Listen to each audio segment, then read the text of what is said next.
चारे पहरी राते जल थल सेविले चरण तुहार हे छठी मैया दर्शन दियु नया पान हे दीनानाथ भेंट लियु न हमार मांगू मांगू तिवई कौन फल मांगलू जे तेरा हृदय में समाए हे दीनानाथ दर्शन दियु न पान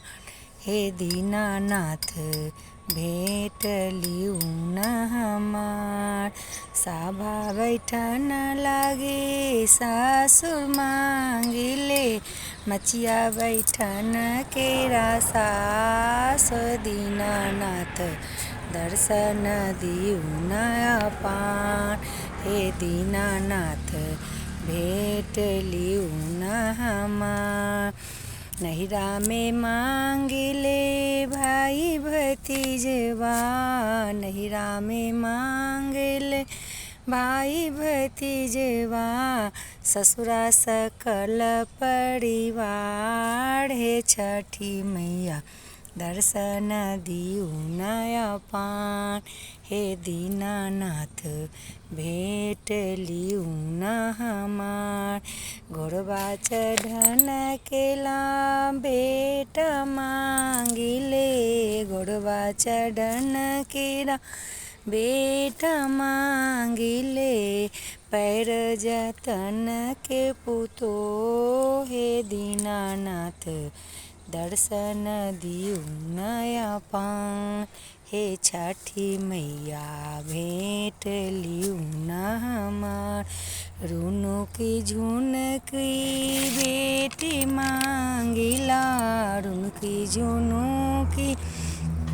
बेटी मांगिला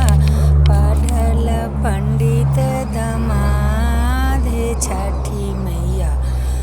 दर्शन दियु न पान हे छठी मैया भेंट लियु न हमार अपना ला मांगिले अबद सिंगोड़वा अपना ला मांगिले अबद सिंगोड़वा जन्म जन्म अहिवात हे छठी मैया दर्शन दिहि नया पान हे छठी मैया भेंट लियु न हमार छोटे मोटे तिरिया के तेक फल मांगिला छोटे मोटे तिरिया के तेक फल मांगिला सब मांगलू समतुल हे छठी मैया दर्शन दियु न पान हे छठी मैया भेंट लियु न हमार हे छठी मैया दर्शन दियु न